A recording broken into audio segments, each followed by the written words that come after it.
네, 오늘은 우리 구원의 그 신비 중에 선택과 유기에 대해서 좀 말씀드리려고 합니다. 유기는 무엇인가? 유기는 보호 받을 자에게 보호를 받지 못하고 내버려둠을 당하는 그 상태를 이야기하는 것입니다. 짧은 말로 표현하면 버려졌다라는 뜻입니다. 유기됐다. 인간이 그 유기되는 이유, 영혼이 유기되는 이유는 한 가지입니다. 하나님을 인정하지 않으려는 완고함 때문에 버려지게 되는 것입니다. 그래서 유기된 자는 굉장히 인생의 결론을 보면은 비참하게 되죠. 왜냐하면 하나님을 떠나서 자기 뜻대로 살다가 그 유기의 가장 극명한 특징이 무엇이냐면 원하는 대로 놔둔다라는 것이거든요. 원하는 대로 놔둔다. 이것이 굉장히 무서운 것입니다. 아무도 터치 안 한다. 특별히 하나님이 터치하지 않으신다. 그러면 굉장히 자유한 것 같습니다. 그러나 결국은 그가 하고자 하는 대로 내버려 두는 것이 유기인데, 인간이 본디 죄 가운데 태어났기 때문에 누군가가 그를 붙잡아 주지 않으면 어떻게 되는가? 결국은 죄 가운데 살아가다가 죄를 범하다가 죄 가운데 멸망의 길로 가게 되는 것입니다. 그게 인간이 따놓은 그 위치예요. 필연적으로 죄를 범하다가 멸망할 수밖에 없습니다. 그게 자유가 아니라고요.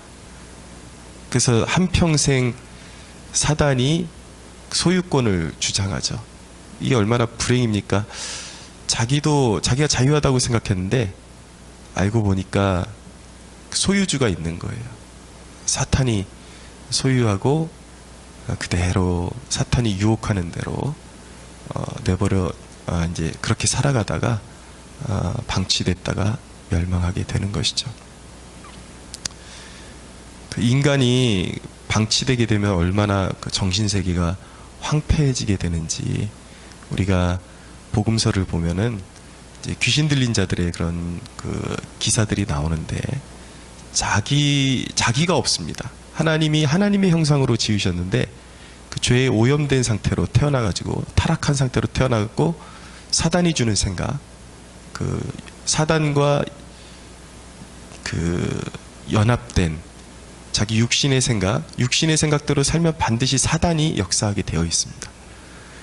그래서 사단에게 매여서 자기도 원하지 않는 생각들을 하게 되는 것이죠. 끊임없이 상상의 산물을 만들어내면서 미워하고, 또 자기가 미움받는다고 생각하고, 스스로 정죄받고, 그렇게 고통받다가 정신적으로 고통받고, 수없이 인생을 하나님의 형상으로 지어진 사람이 하나님의 그 자녀로서의 고귀함을 한 번도 누려보지 못하고 음란에 매여 살고 죄악에 매여 살다가 더러운 것들에 붙잡혀 살다가 자기도 어쩔 수 없이 멸망의 길로 가고 마는 것, 영원한 지옥의 고통으로 가게 되는 것이 유기된 자들의 말로라는 것, 그것이 굉장히 불행한 것이죠. 그들은 죄를 지으면 죄가 사함받을 길이 없습니다. 그냥 죄가 차곡차곡 이자 쌓여가듯이 쌓여가는 것이죠. 그게 유기의 특징이에요. 그러니까 죄 문제가 처리된다는 것이 얼마나 축복인지 우리가 깨달을 수가 있어야 됩니다. 선택이라는 것은 다릅니다. 이 주제가 굉장히 방대한데, 선택이라는 것을 한마디로 축약하는 것은 불가능한 일이겠지만, 오늘 본문을 통해서 그냥 아주 중요한 부분만 우리가 접할 수 있는 대목은 무엇이냐면, 선택받은 자의 가장 큰 축복, 위대한 축복은 무엇이냐면 죄 문제가 해결된다라는 거예요. 예. 이 선택이라는 주제가 신학적으로 아직도 논란이 굉장히 많습니다. 우리가 하나님이 우리를 택하셨다라는 이 대목이 논리적으로 잘 납득이 안 되기 때문에 여러 가지 예정설이 있습니다. 그러니까 그 중에 대표적으로 예지예정이라는 것이 있는데, 이 사람들이 예지예정을 주장하는 이유는 하나님이 일방적으로 택하셨다 그러면 버려진 사람들은 아예 예수 믿을 가능성이 없다라는 건 너무 잔혹하다. 그런 의미에서 그것이 아니라 인간에게 자유의지가 있는데, 하나님은 과거와 현재와 미래를 한눈에 보실 수 있는 영적인 시각을 가지고 계시기 때문에 그 사람이 앞으로 예수 믿어서 하나님의 뜻대로 순종하며 살 것을 이미 보시고, 그래서 택하셨다라고, 이제 미래를 이미 보시고 택하셨다, 이게 예지 예정이거든요. 어느 정도 완충은 됩니다. 우리가 그 논리적으로 해결할 수 없는 문제에 대해서 어느 정도 완충은 되는데, 근데 이 예지 예정이 과연 진짜 성경적이냐라는 질문을 던졌을 때에 우리 종교개혁의 바탕을 둔 우리의 신앙으로서는 그것도 그렇게 싹 옳은 해석은 아니다라는 견지를 가지고 있습니다. 왜냐하면 하나님이 이 구원은 자격 없는 자에게 거저 주시는 거, 인간에게 공로가 전혀 없어야지 이게 구원이에요. 하나님이 주시는 은혜이고. 근데 하나님이 그가 앞으로 행동할 행위, 선한 행동들을 보고 미리 그를 택하셨다라는 것은 결국 어디로 귀결되는 것이냐면 결국 행위구원론으로 또 귀결되는 것입니다. 그러니까 말이 안 되죠.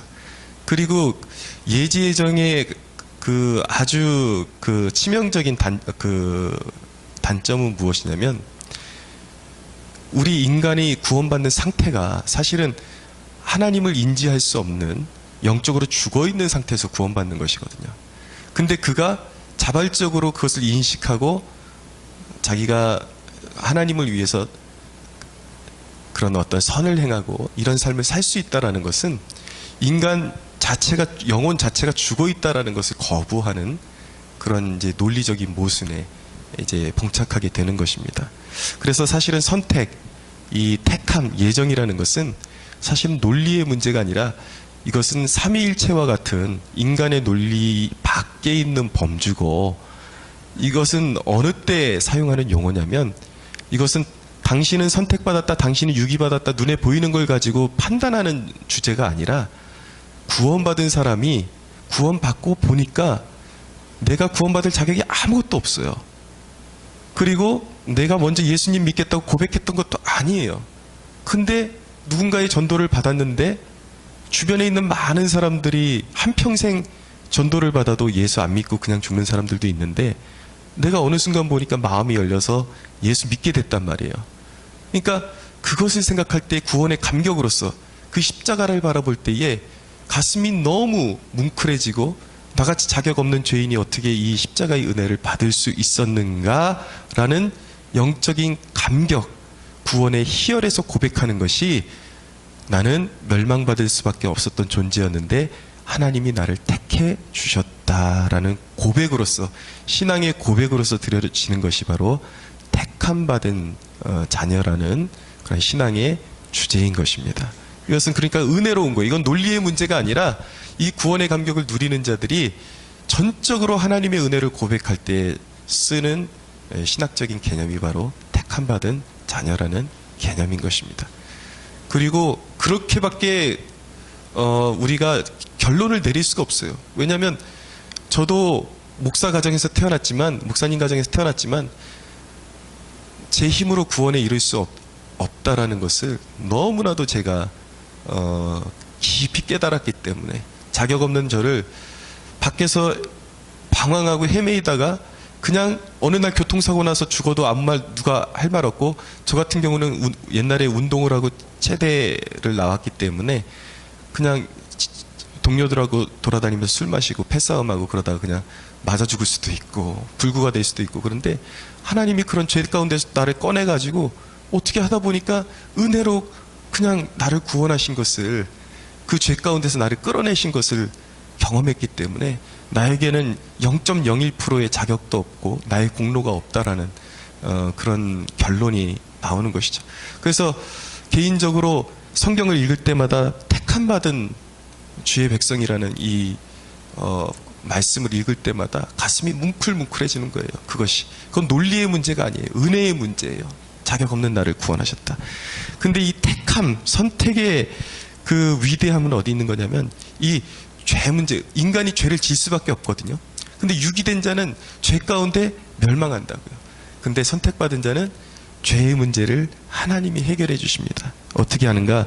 30절, 만일 그의 자손이 내 법을 버리며 내 규례대로 행하지 아니하며 내 율례를 깨뜨리며 내 계명을 지키지 아니하면 내가 회초리로 그들의 죄를 다스리며 채찍으로 그들의 죄악을 벌하리라.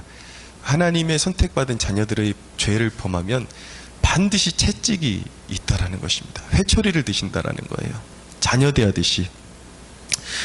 그러나 33절, 그러나 나의 인자함을 그에게서 다 거두지는 아니하며 나의 성실도 패하지 아니하겠다. 내 언약을 깨뜨리지 아니하겠다. 여러분, 이게 벌 준다라는 데 방점이 붙어 있는 것이 아니라 하나님이 죄인을 버리지 아니하신다라는 데 방점이 붙어 있는 대목이에요. 이 위대한 대목이라고요. 우리가 살고자 하는 대로 내버려두면 필연 멸망하게 돼 있는데 하나님이 그대로 방치하지 않겠다. 죄를 범하면 회초리를 때려서라도 구원해 내겠다라는 것입니다.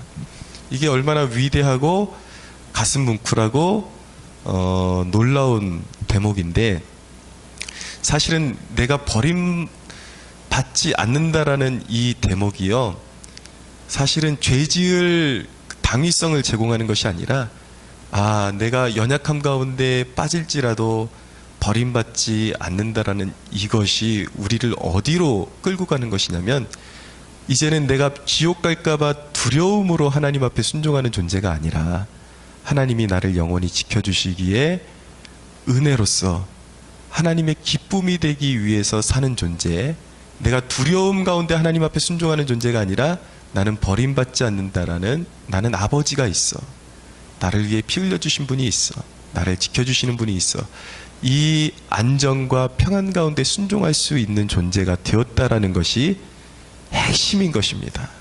네. 그렇기 때문에 진짜 구원받은 자들은 정말 이 인간이 어쩌다가 이렇게 팩 돌아버려가지고 실수하고 연약함 가운데 빠졌을 때 하나님이 그를 채찍질하고 구원해 내신다라는 것이지, 여러분, 우리가 이렇게 생각해 보면 좋을 것 같아요. 한없이 사랑받는 자녀가 내가 부모에게 사랑받는 자식이구나, 나는 결코 버림받지 않는구나 그러면서 부모가 미워하는 짓만 골라서 한다면 그 자식은 짐승 같은 자식이죠. 예, 그리스도인들 가운데서도 짐승 같은 자식들이 있어요. 그게 불행한 거예요. 하나님이 당신을 구원한 목적은 그게 아니란 말입니다. 내가 안전하기 때문에 습관적으로 죄를 짓는다? 예, 이것은 말도 안 되는 이야기고, 그거는 성립되지 않는 것입니다. 사도 바울이 그럴 수 없느니라, 죄를 하나님께 버림받지 않는다라는 이유로 마음대로 죄를 지을 수 있는가? 그럴 수 없느니라. 이것이 바로 성경이 말하고 있는 진리인 것이죠. 우리는 어떻게 살아야 됩니까? 오늘날 그리스도인들의 그런 삶의 모습을 보면 매우 저질입니다. 매우 유감스럽습니다. 마치 유기된 자처럼 살아갑니다. 지 마음대로 살아갑니다. 근데 경각심을 가져야 되는 것은 무엇이냐면, 하나님이 나를 선택하셨다 그러면서 지 마음대로 사는 자들은 알고 보면 구원받았다라는 것이 지만의 착각이고 유기된 자일 수도 있다라는 것을 깨달아야 돼요. 진정으로 택함받은 자들은요, 그렇게 살지 않습니다. 오늘날 그리스도인들의 문제는 유기된 자처럼 살아가는데, 오늘 하나님께서 말씀하시는, 우리에게 요구하시는 것은 무엇이냐면, 내가 진정으로 선택받은 자인 것이 믿어지는가? 믿으라는 것입니다. 의심하지 말라는 거예요. 믿되 어떻게 살라는 거예요? 유기된 자처럼 살지 말고 왕처럼, 제사장처럼, 선택받은 자처럼 살라는 것입니다. 그것이 하나님의 뜻이에요. 골로새에 있는 말씀 읽어드리고 말씀을 정리하겠습니다. 위의 것을 생각하고 땅의 것을 생각하지 말라. 이는 너희가 죽었고 너희 생명이 그리스도와 함께 하나님 안에 감추어졌습니다. 우리 생명이신 그리스도께서 나타나실 그때에 너희도 그와 함께 영광 중에 나타나리라. 그러므로 땅에 있는 지체를 죽이라. 곧 음란과 부정과 사욕과 악한 정욕과 탐심이니 탐심은 우상숭배니라. 이것들로 말미암아 하나님의 진노가 임하느니라. 너희도 전에 그 가운데 살 때는, 너희가 전에 그 가운데 살았대요. 그 가운데서 행하였으나 이제는 변했다라는 거예요. 너희가 이 모든 것을 벗어버리라. 곧 분함과 노여움과 악의와 비방과 너희 입에 부끄러운 말이라. 너희가 서로 거짓말하지 말라. 옛사람과 그 행위를 벗어버리고 새 사람을 입었으니, 택함 받았으니, 선택 받았으니, 이는 자기를 창조하신 이의 형상을 따라 지식에까지 새롭게 하심을 입은 자니라. 거기에는 헬라인이나 유대인이나 할레파나 무할레파나 야만인이나 스구디아인이나 종이나 자유인이 차별이 있을 수 없나니 오직 그리스도는 만유시요 만유 안에 계시니라. 그러므로 너희는 하나님이 택하사 거룩하고 사랑받는 자처럼 긍휼과 자비와 겸손과 온유와 오래 참음으로 옷 입고, 누가 누구에게 불만이 있거든 서로 용납하여 피차 용서하되 주께서 너희를 용서하신 것 같이 너희도 그리하고 이 모든 것 위에 사랑을 더하라. 이는 온전하게 매는 띠니라. 그리스도의 평강이 너희 마음을 주장하게 하라. 너희는 평강을 위하여 한 몸으로 부르심을 받았나니 너희는 또한 감사하는 자가 되라. 그리스도의 말씀이 너희 속에 풍성히 거하여 모든 지혜로 피차 가르치며 권면하고 시와 찬송과 신령한 노래를 부르며 감사하는 마음으로 하나님을 찬양하고, 또 무엇을 하든지 말에나 일에나 다 주 예수의 이름으로 하고 그를 힘입어 하나님 아버지께 감사하라. 아멘. 사랑하는 여러분, 택하심은 특권입니다. 위대한 사건입니다. 선택받은 예수 그리스도의 피로 선택받은 저와 여러분, 그 그리스도의 보혈에 폐를 끼치지 않는 거룩함으로 오늘도 하나님 앞에 영광 올려드리는 삶으로 하나님과의 기쁨의 관계 속에서 화목을 이어가시고 충만한 은혜 가운데 살아가기를 예수님의 이름으로 축원합니다.